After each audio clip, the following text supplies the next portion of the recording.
Mukarang. Tanggalin bilang sabi ko. Narinig ko naman dyan. Durot. Okay, harap lang. Kumagay ako sa legal. Nung isa-serve ko na sa kanya na hindi na siya pwede pumunta. Pumunta ako sa impila ng barangay para ipagbigay alam na magkaroon man ng pumusyon, pinagbigay alam ko sa kanila na siya ay tinatanggal natin bilang kasabi dahil sa mga samang patuloy. Kaya nung nakipagmatigasan siya, pag-serve nito kinabukasan, namasada siya. Kaya ang ginawa ko, tumawag ako ng marcha para kausap siya. Pero hindi ko pa naman siya pinatipintan. Ginawalan ko lang siya umusada, umalis siya rin sa pilano ko.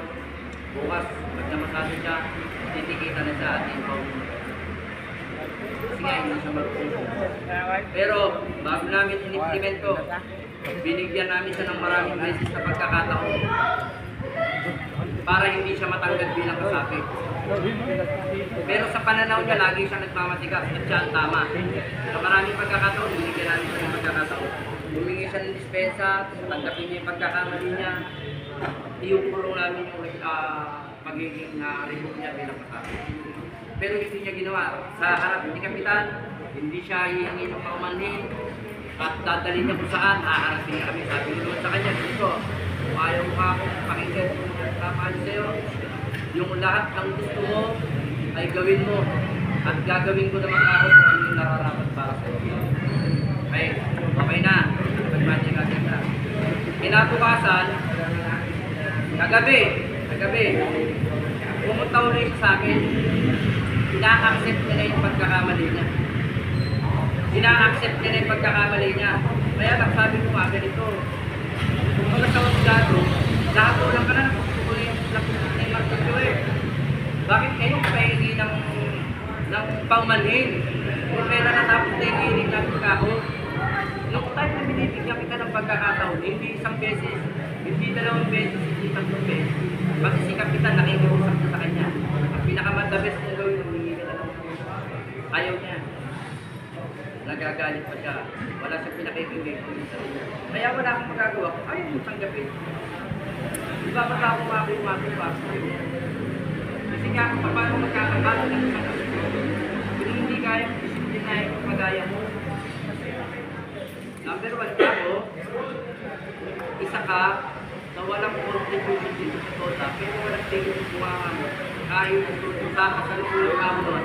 At ganoon mo naman sa mga nakakaakta mo doon, yan mo naman yung gagawin namin kung hindi ka ako i-implement ko, hindi ka matututo.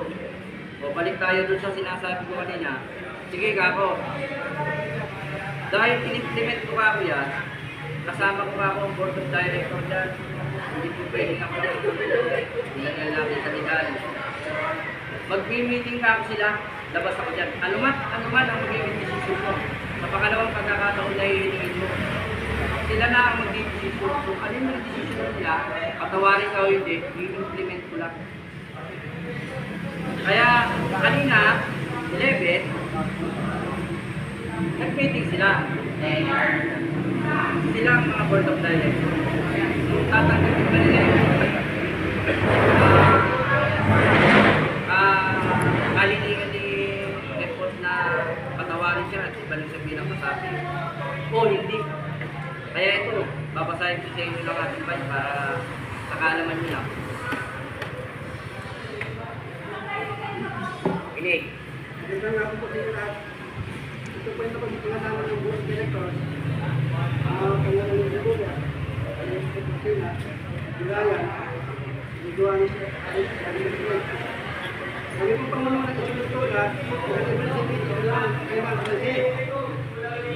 kailangan siguro sabi sa ulit ng patuwaran.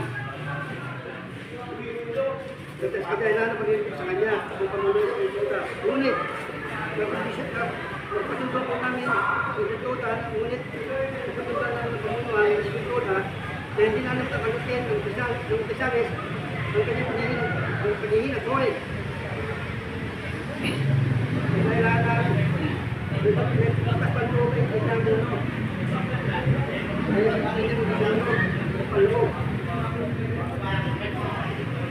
Kaya sa ako, kailangan mo sa mga kailangan mo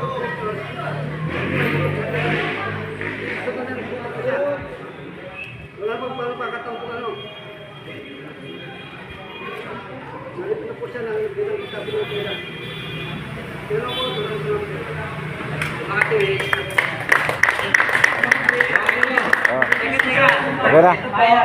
Ito po. Yeah, ito po. Ito po. Yeah,